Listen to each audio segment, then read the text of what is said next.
Good morning and welcome to Ganesh shot. Ganesh shot में आप सबका स्वागत है।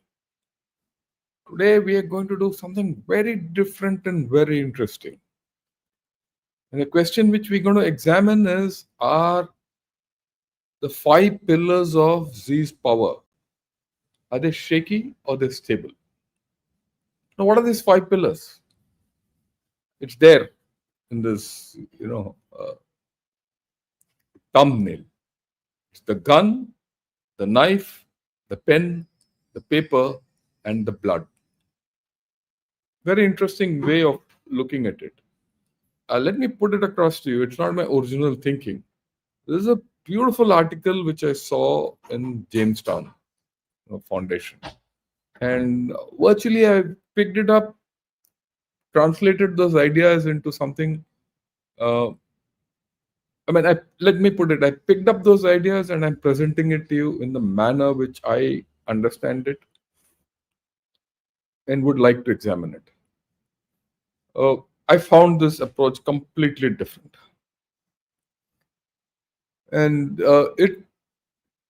unlike most YouTube channels which have a herd mentality about examining China, something happens, one video channel picks it up, and the other YouTube channels follow it up, and it becomes a cascade. This is a well thought out article, and that's why I thought I'll bring it to your notice, because I thought there was a lot of balance in this article and it resonated in my way of thinking. So that's how it is. So let's get going into the whole story without any further ado. The first thing, 1 minute. Now, the point is that Xi Jinping's era is a return of a personalist dictatorship, and that is something like what it was of in the era of Xi Jinping, not Xi Jinping, Deng Xiaoping and Mao and Chiang Kai-shek. Remember, China has been ruled by a set of dictators throughout its history, or kings. So it was Chiang Kai-shek, Mao, Deng Xiaoping, and now Xi Jinping. And dictatorship has been the primary governing principle in the PRC. The way I look at it, Jiang Zemin and Hu Jintao were exceptions to the rule. The second defining factor of the party is that the party is everything. The party is the party itself, the government, the military, and the schools. Wherever you go, east, west, north, south, everywhere in China, the party is omnipresent and it is on top. The third thing, which is very important in current China as it exists today, is no one knows after Xi Jinping who will be there. When he will go from the scene, no one knows. When he goes from the scene, who's going to take over, no one knows. A lot of rumors are flying about various factions. And if you see, someone said, look, Ang Yugjia is going to take over. Someone said some chap called Wang Yang will come and take over. Now there's another guy called Li Yuan who's supposed to come in with a princeling. This all seem to be short-term phenomenons. And within the party and within Xi's coterie, there's no successor. No one knows. A lot of chaps are speculating based on some rumors and information and all that.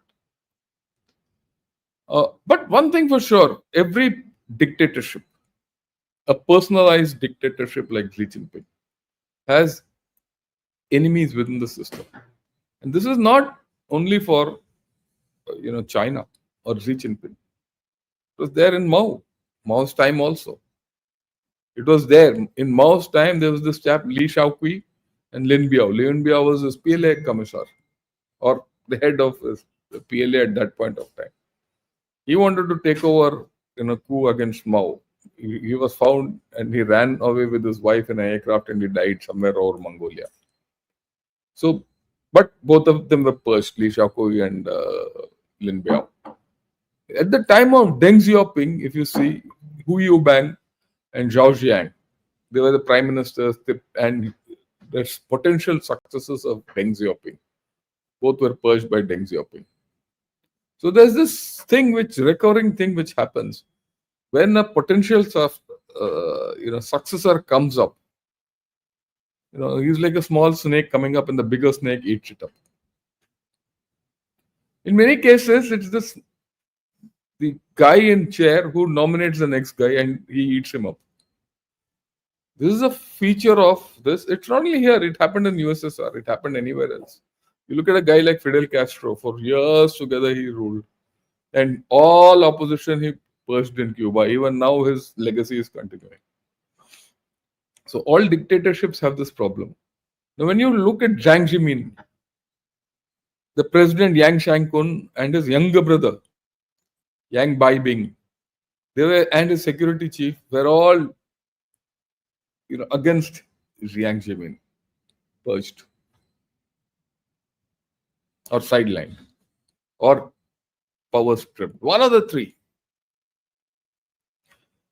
Now, even in the case of Xi Jinping, his rise to power and his consolidation of power has been a series of, overcoming opposition.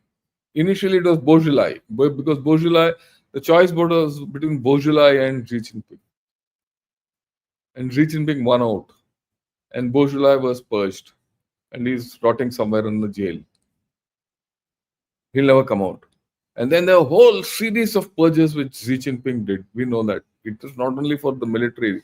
Military bore a huge, share of purges, but even the civil sector. I mean, they say after Mao, it was Xi Jinping who's done the maximum purges. I mean, Mao purged the whole country. Okay, there are about 50-60 million people who died under Mao in the country. He just gave misery out to the Chinese. Xi Jinping that way was a little better off. But even with Xi Jinping, they say up to 1 million have been purged. And the opacity of the Chinese system has covered that. So dissent, power struggles, everything has been constant in the Chinese power setup. Nothing new. Okay. Oh, if you see, like I started in the recent past, there have been a whole lot of rumors and speculations which say that Xi Jinping is being thrown out. Some people said he is gone. Some people said he's got a heart attack. Some people have got aneurysm. So he is now a vegetable. He is now confined to this thing. Well, if you see the media, and some people said even in the media his power has gone down. But of late, if you see, there was a period in between where it was down. But of late, if you see, his central position in the media is not declined. And media is a big indicator in China of where a person stands or not. Now he's continuing to chair all important meetings, whether it's the political Politburo meetings or Central Finance and Economic Affairs Coordination Committee or whatever. He seems to be still in chair. He's conducting high-level delegations. He went to Kazakhstan. He went to Brazil.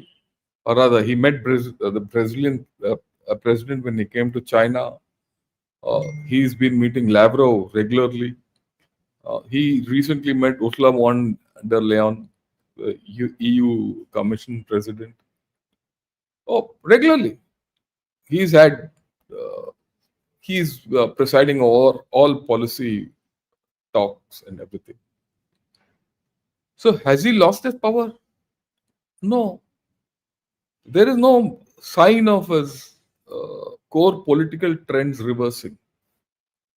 Zero. It's typical Z. He declared something as a great dual circulation sometime back during that COVID time. He said, dual circulation is my answer for China's problems. and that failed. No one spoke. Common prosperity failed. New productive forces 2 years back, 1.5, 2 years back, he spoke of it. Yeah, 2 years back, new productive forces 23, 24. Now, those same new productive forces under are involution.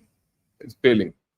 So his constant thinking guiding his political beliefs have not changed. He still talks of his BRI, not volleyball, but other initiatives, whether it's a strategic security initiative, developmental initiative, or the global cultural initiative. It's continuing. GCI, GDI, GSI, they're all continuing. Centralized control over the party still continues. The struggle against discipline is there. All institutions are being subordinated to his personal authority. In fact, if anything, in 2025, they have increased. People said no, a museum dedicated to his father was turned into a public thing and hence there were problems. Maybe he's done it himself to ensure that history doesn't record him badly. In fact, he's got his history written already. 2 years back, he started a project where his history is being written today. What he will be regarded tomorrow is being put in today. There is no one else in the party who is anywhere near Xi Jinping's stature. It says a lot. Okay. Now let's look at the gun. The gun is, what is the gun? The PLA. Right from Mao's days, he said the party controls the gun. That's the way everyone talks of, right? But many times it's the gun which has controlled the party. Through history, if you see, the gun has played an important part in Chinese politics. The party is political in nature. And the PLA is a political animal. It has got one singular point of tasking, protect the party. The rest are all later. But then what has emerged is that Xi Jinping has limits on the PLA as a whole. That is why a lot of people probably are not following what Xi Jinping says, and hence the huge purges. 2022 in the 20th Party Congress, very important. That was a time when Zhang Yugjia was retiring, and he told Zhang Yugjia,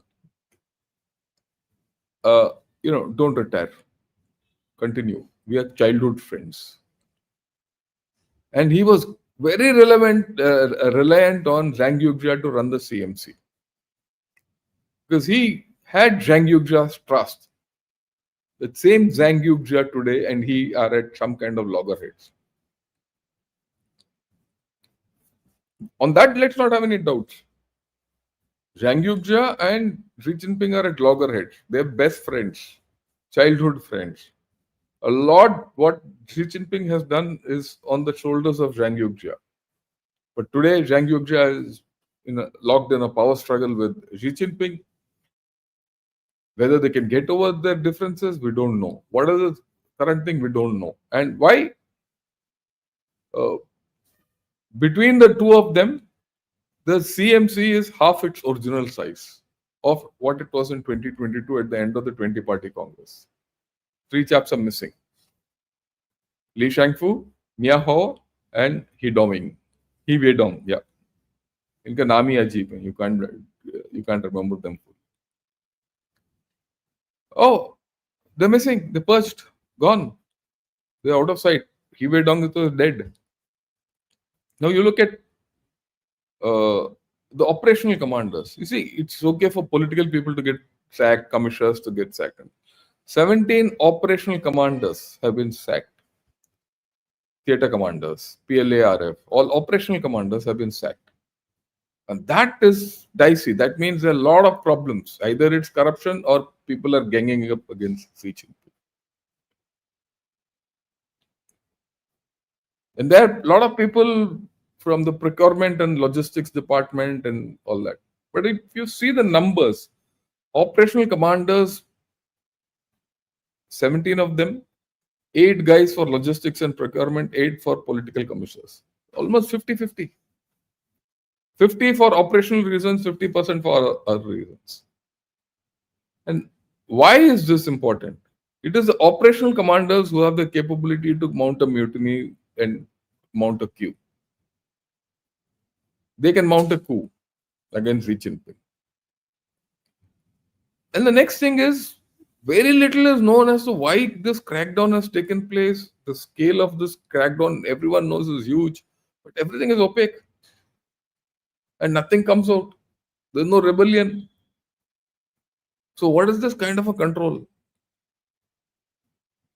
Now, the issue is not that there's something happening, the issue is who's doing it.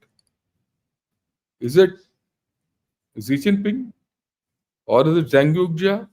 Or is it their own story? But all said and done, the gun is not fully in control of Xi Jinping. I think he's on a shaky wicket here. And if the gun is not in control, the thing, in control of the political apparatus, then the whole government structure in China is shaky, and they can't achieve much. This is something one has to understand. Okay. Second is the knife. What is this knife? The knife is internal security. Gun is external security, and it is control of the major political thing. The knife is the Ministry of State Security. That's the one which goes through and cuts through everything and twists and turns and paves way for Xi Jinping to internal control. Now, throughout the 10-11 years of Xi Jinping's tenure, internal security and national security have increased. After all, I go back to the 20-party Congress. You see, the thing when you study China, it's very important to study the party Congress, what has come out. Whether the 19-party Congress or the 18-party Congress or the 15-party, you have to go back in time. I keep talking only 18th, 19th, 20th party Congresses because these are the relevant in this era. But you have to do certain deep understanding to understand what happened earlier. But relevant times I go back, but most of the time I structure talks about this. The 19th Party Congress was important because it changed the course of China. 18th Party Congress was the stamp of Hu Jintao as he was remitting. 19th Party Congress was the stamp of Xi Jinping as he evolved, and it changed the course of China completely. Very important from many points of view. The 20th Party Congress, which happened in October 22, just before COVID finished, right? Security came into being. China almost became a security state. In that speech, they say the maximum words which were repeated was of security.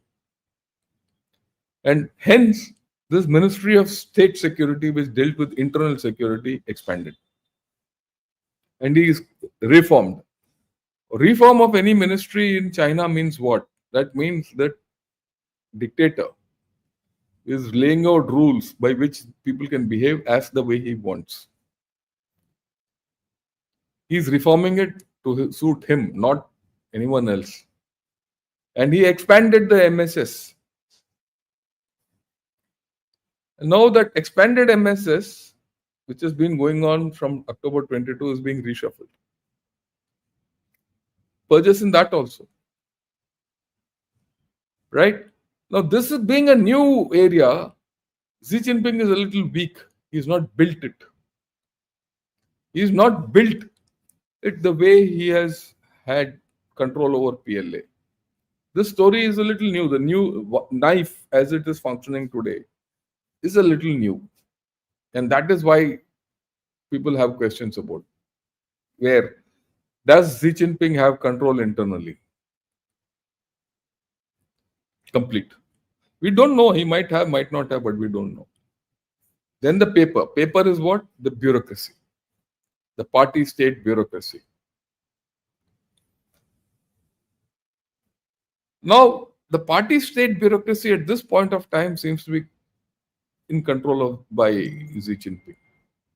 He's not in control of the gun fully. MSS 50-50. Bureaucracy and the party, he's completely in control. Because this is controlled by a tight knit group of Xi Jinping.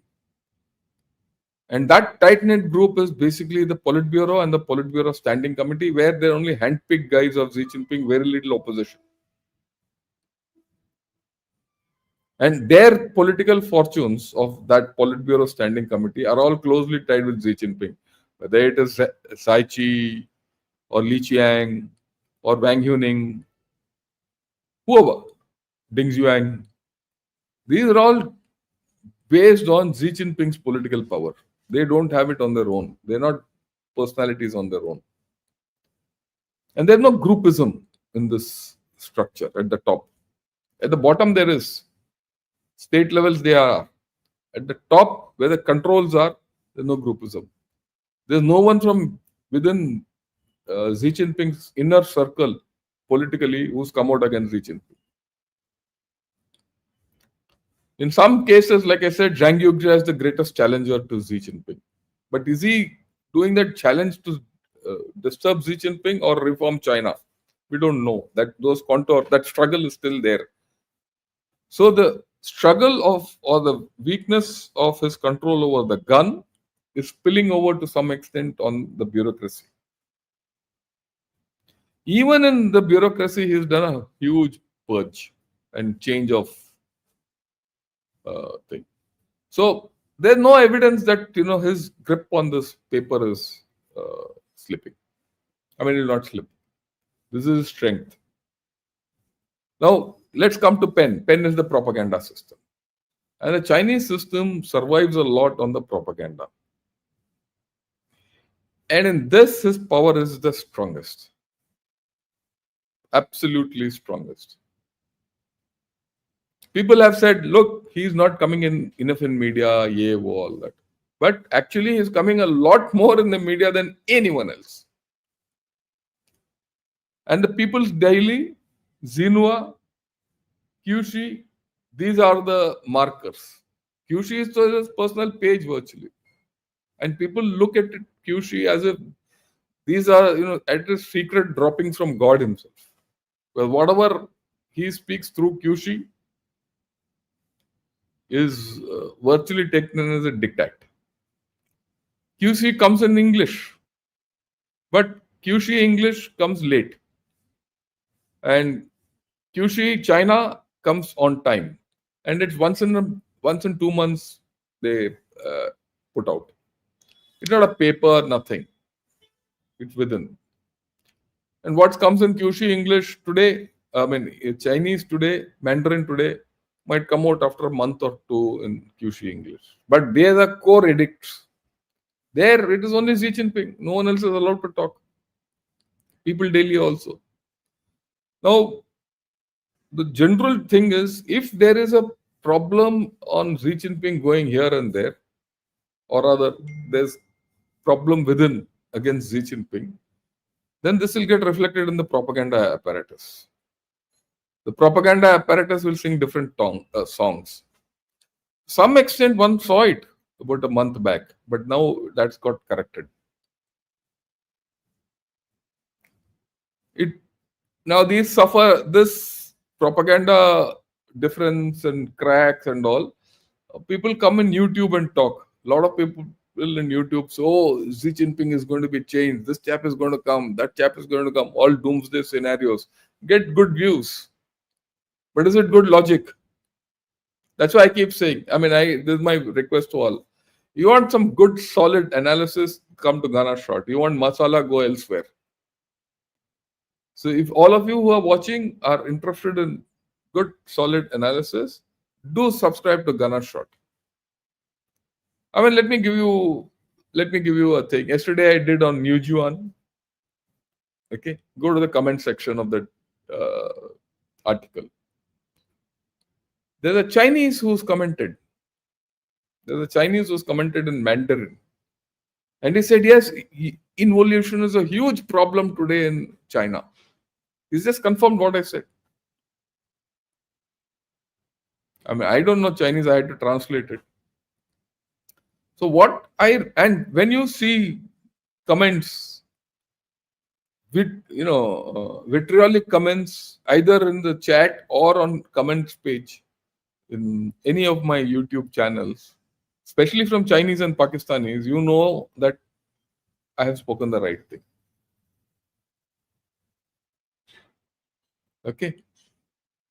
So if there's a power struggle, I'll get back to this. So that's why I say, in fact, let me put it. So you want honest, good analysis, please subscribe to Gunner Shot and please like this video. I know it's a tough video to make, especially when everyone is talking of Trump tariff, yeah, wo, all that. Someone might say, oh, China is weak because the leadership is weak. Tomorrow it will get changed and all, so we can deal easily with China. We'll be making a great mistake. China has problems. There's no doubt about it. But we shouldn't lull ourselves into believing that China is completely weak and it's a pushover. It's not. You have cracks to a thing, but those cracks which are there in the Chinese wall or the firmament will come out only when you do hardcore analysis. Hardcore analysis is boring for anyone, but that's how I like all of you. It's thinking. You have to think. So get back. So the pen is very important. The propaganda machine of the Chinese is very important for everything, whether it's global power projection, yes, X, Y, Z, everything. So if there's something amiss in this, it will come out in their propaganda apparatus. So far, nothing has come out. A month back, something did. Look at this. This is a very interesting, graph which I picked up. The number of, times. This is in 24. This is in 25. 25 is ongoing. That's why it's a little low. The number of times that Xi Jinping has come in the party headlines, wherever, in all party apparatus, their journals, papers, media in the headlines. See how his prime minister comes a little less. The rest are all nothing. Pygmies, Li Ji, Ding Jianjing, Shaichi, Wang Yuning, Zhao Liji. This is the Politburo Standing Committee. These are the most important chaps in China. See how much they have figured in the PLA, Daily, Xinhua, those hardcore headlines. Vis-a-vis Xi Jinping. He's towering tall. Opposition तो कुछ है ही नहीं. Wang Yang, everyone talks in YouTube. It doesn't come in their official media. If it doesn't come in their official media, how do people down below know about it? Okay, so there's a problem there. You have to understand. The blood. What is this blood? The blood is of the princelings. Very interestingly, what one has to realize is it's very difficult for a chap from the bottom to rise to the top in China. Let me tell you, I mean, pun aside, in India, a person who was selling tea, like our prime minister, could go to the top, okay, and become a prime minister. That's not feasible in China anymore.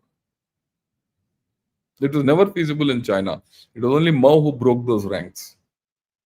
The rest are all guys who are connected to political families. And these political families, they have a tradition in China right from the days of the emperors, dynasties. It is the political families who rise to the top. In some manner, the Chinese Communist Party has become imperialistic in nature. That's the blood, the princelings whom they talk. The positions of the red families and princelings rules, but it is the most opaque. How it operates, one doesn't know.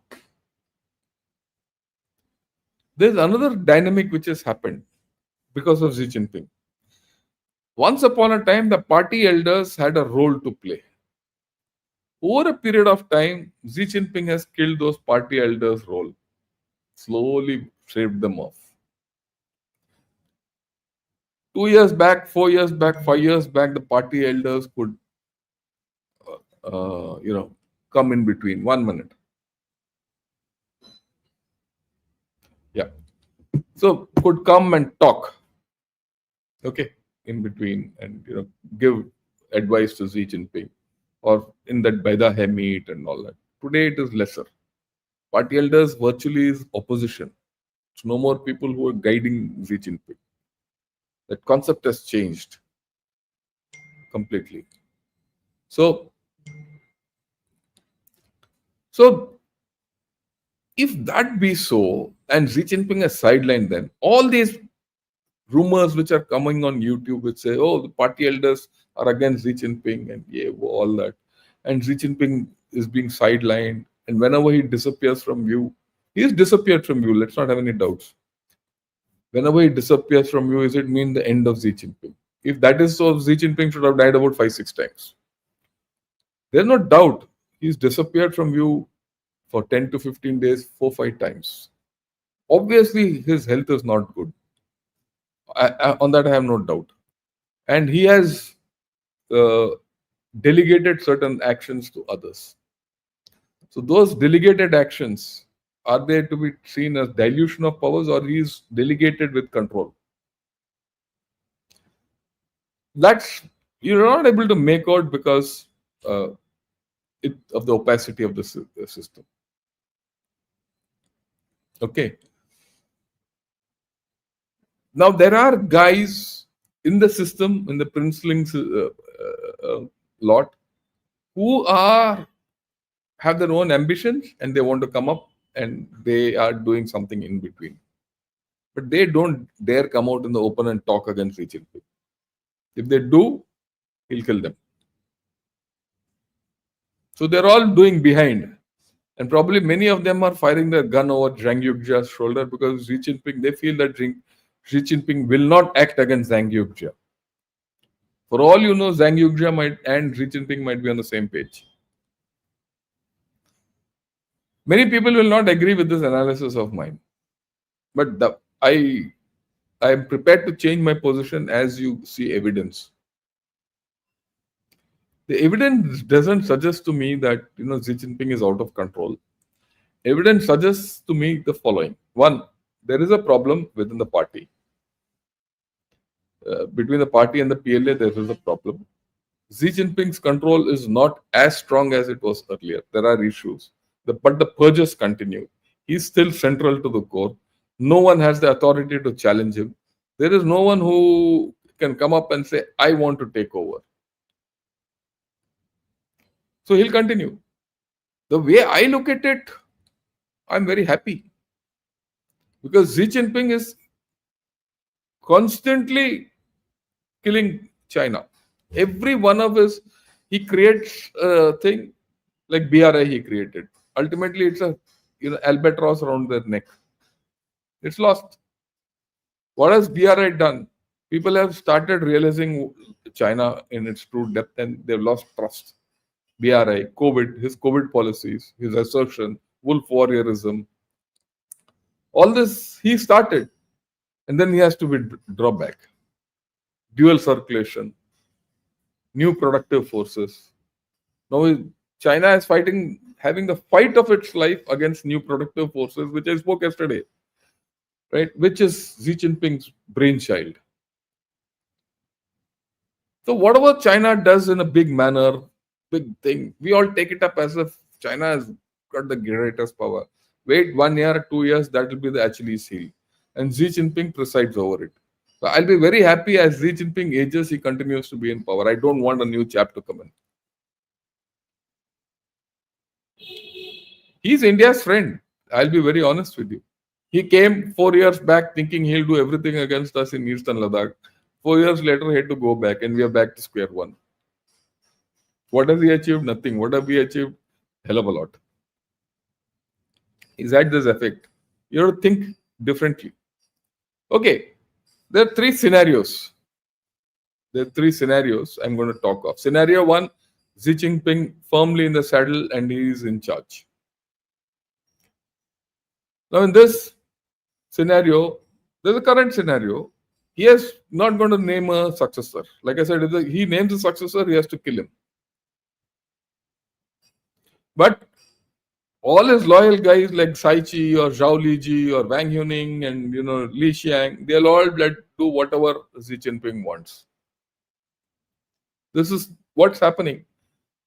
And the party will continue to elevate Xi Jinping as the core of the party, core leader. This came, the two establishes, the two cores, all that came during the 20th Party Congress meeting. That's the time, I think 23, early 23, he started getting the history also written as if he's the most important leader in over and above Xi Jinping and Mao. Not Xi Jinping, Deng Xiaoping and Mao. And reinforcing his authority basically. It continues like this, purges will continue, more generals will get sacked, more purges will happen. Infighting will happen, but it will be under wrap. The good thing about this is Xi Jinping will continue. He'll continue to ruin China. And one day when he goes, there'll be a huge problem in China. And that is when China will need a good leader and it will not have. I look forward to it. It might happen, and that's the time when 2030 to 2040, somewhere in between, the Chinese demography will go back. The structural problems, they won't come out. Their economy will start going down. That slide is ahead.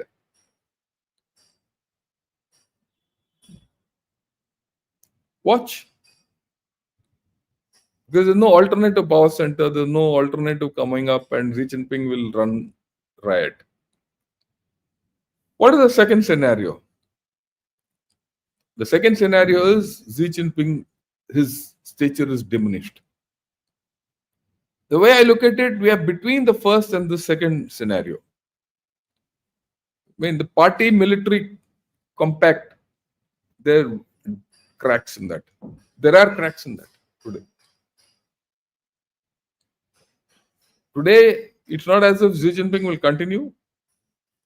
He will continue in that, but the second scenario is playing out to some extent. There is some enlight infighting. That's why you saw Zhang Yugjia to Wang Yang and now Li Yuan. Maybe a third name will come up, we don't know. Are there parallel centers of influence? They have not yet come up in the open, but there are talks of that. There are talks that Hu Jintao is running a parallel center of communication. And there are talks that is diminishing Xi Jinping's stature. But is there anything hard on it? We don't know. If that happens, then Xi Jinping's ability to convene a Politburo process or appoint commissars and all will come into question. That also has not happened fully. Now, this kind of a thing doesn't mean there's going to be a collapse or a coup or thing like that, which everyone has been speculating whether there'll be a coup or not. Only thing is it's shaky. Shaky it is even now.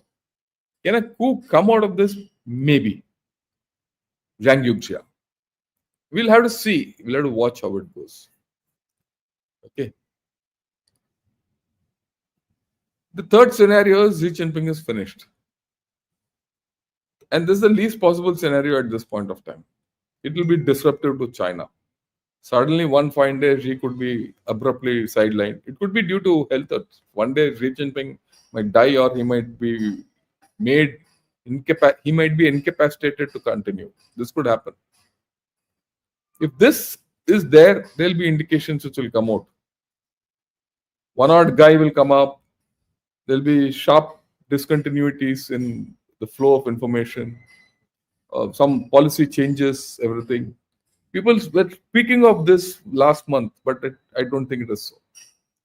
So when you look at this whole thing in from a very balanced perspective, right? You realize that look, it's not so easy for all this to happen.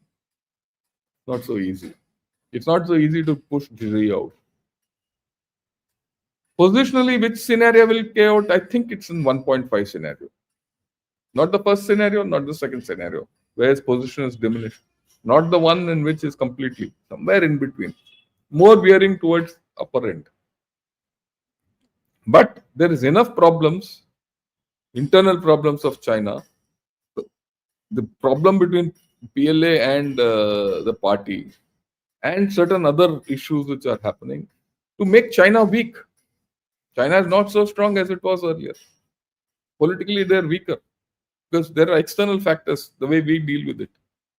And why am I doing all this? We should know how to deal with it. We talk of RIC, we talk of this, we talk of that very loosely. We should understand what we are getting into. Are we clear as to what we are getting into when we talk of RIC? Are we clear what we are this thing when we have to deal with Trump? You have to deal with Trump and USA, isn't it? And this everything. When you deal with all that, how do you handle China? Because a lot of people seem to be suggesting China as our alternative. कि भैया Trump said जूते काट के try. You want to go to China? If you want to go to China, I have no problem with it. But you need to understand China better. Not just blindly go. Some joker in YouTube comes and says, "Oh, Xi Jinping ke against. Oh, problem hai politically. He is got no power and all." You start dealing with some fool. You had it. You have to be pragmatic as to how you go about it. So this is what I thought I'll tell you today. Okay. Well, thanks a lot to all of you for joining me today. Do subscribe to Gana Shot. Do like this video if you like it. And I'll not be on air today and tomorrow because the Chief of Army Staff is here. And I mean, he's going to be here, and we have to.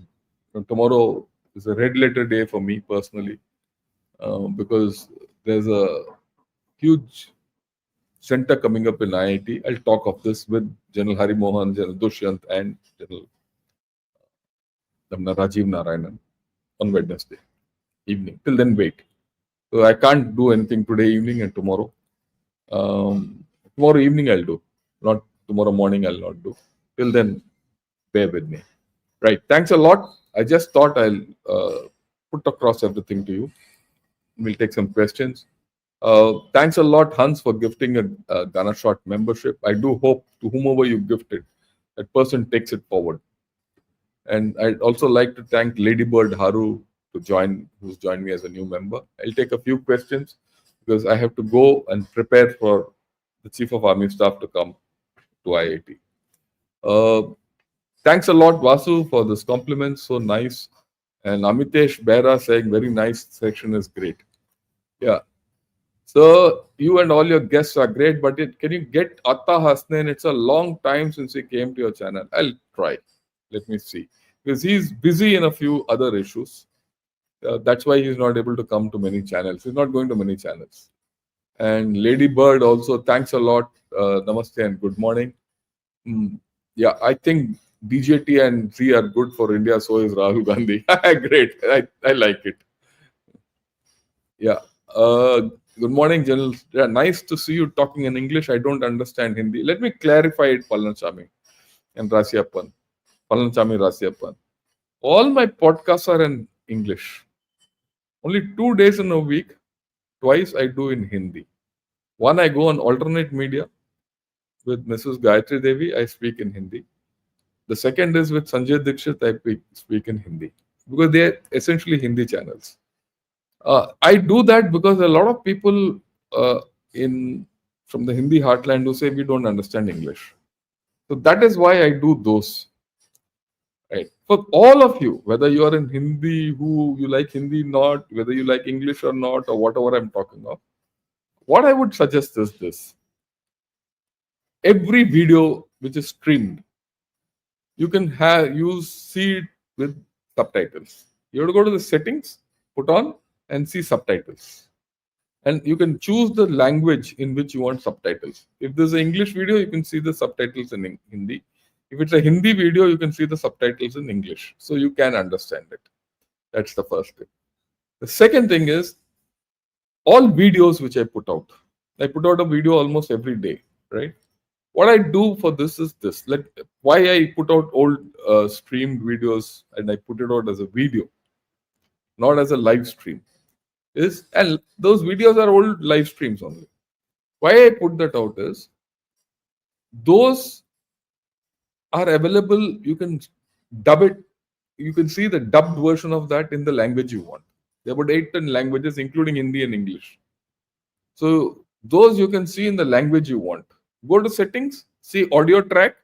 In the audio track, you can when you put that click on audio track, you will get 8 to 10 languages. Choose which you want.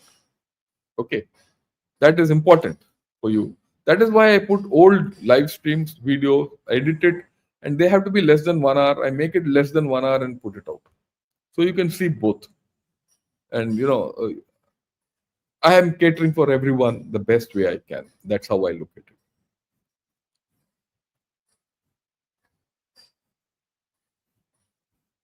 Yeah. Is the contemporary Chinese ethos so mired in propaganda fantasy that they are unable to delineate that from reality? I feel they are ill equipped to confront this current landscape. You see, they have been conditioned to think that way.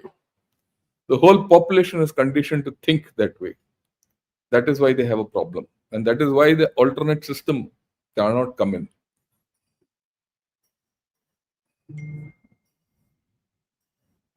Yeah, very interesting session, sir. But to the Chinese living in China, my heart goes out to them. I'm assuming they're opposite of the radicalized Ummah we have in Napak. Yeah, I agree with you. They're not radicalized, they're only conditioned. And I feel my view, you look at Taiwan. Taiwan is also Chinese, but they're a thriving democracy. If they're given a chance, even the Chinese will be democratic. They'll come out of it. That's how it is. 3 years, sir, you're 3 years ahead of everyone in terms of analyzing China. There'll always be a visceral reaction from people when commonly accepted wisdom is challenged. That's okay. I have no problem. Whatever I have said about China has come so far. This will also come true. That's fine. My job is to think ahead. No, I don't look at contemporary things.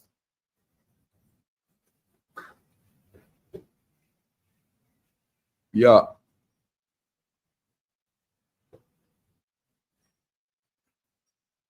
This is nice. Sundaram says, I'm using cut, copy, and paste of your post. Namaskar to all. Please like, subscribe, turn on. Yeah, thanks a lot to all of you.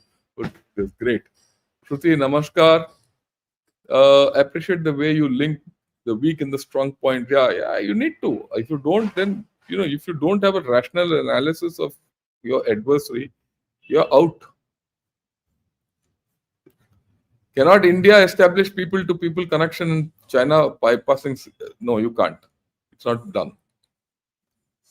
It's not done for the fundamental reason that civilizationally India and China never had people to people contact.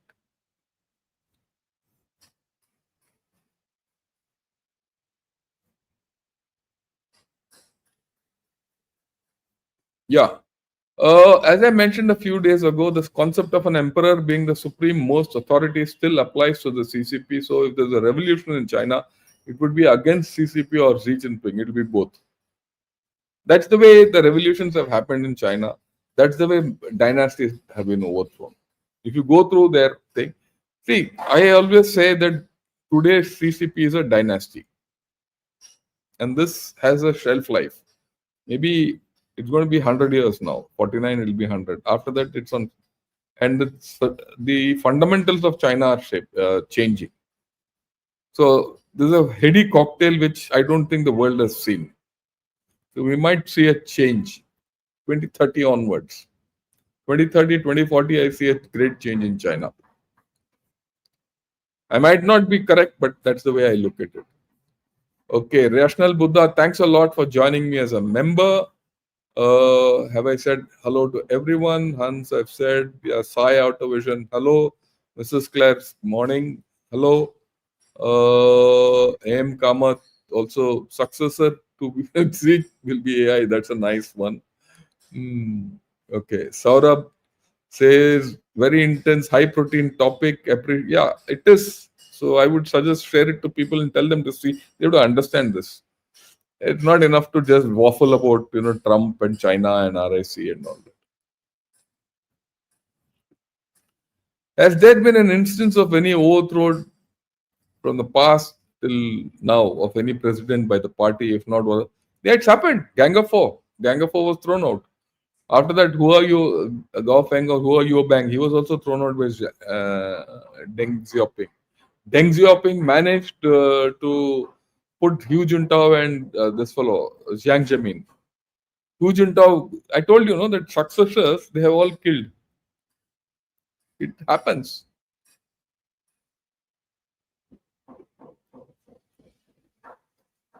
Yeah, yeah, Kiran, good morning. Thanks a lot. Yeah, Suresh also, Pranam and Jai Hind, thanks a lot to you. Yeah, Ryuku says US Defense Secretary Pete Hegseth has given a timeline of 2027 by when China will act on Taiwan. I don't think this is. Pete Hegseth is, I don't think that intuitive or he is so capable of doing such analysis. He's just saying what he is. Look, you must remember, Pete Hegseth is just a media guy and a political character. And says, Ram Ram, Bindusara, thanks a lot. And Ashok Vajpayee, thanks a lot. Okay. Yeah. I think we have finished for the day. Yeah. Regarding Army Center at IIT Madras, my niece, a mechanical engineering student from Vishwakarma IIT Pune, wants to benefit. Can she? Yes. Yeah, she can reach. She can just be on this. She can give me a mail and we'll take it across. No problems. Yeah, Indian people are good at talking but lack action, do anything. Yeah, Jeff Yang, I can see you're from China. Don't think you're acting too fast. You guys have acted too fast. Your time to go slow has come. We are not interested in acting fast. We'll take our time. Okay, right.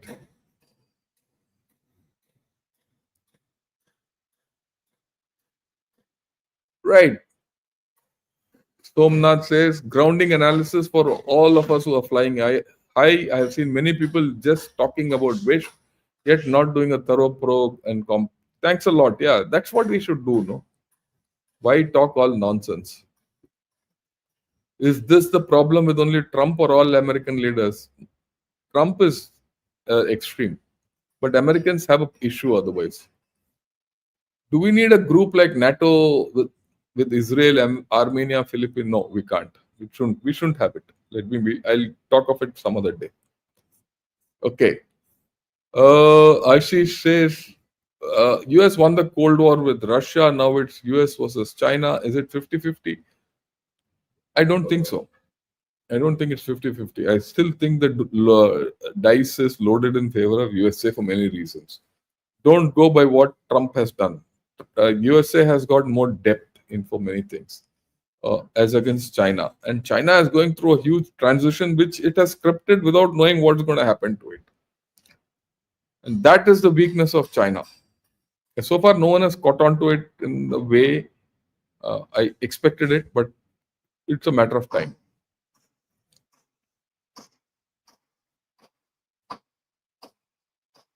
Yeah, fine.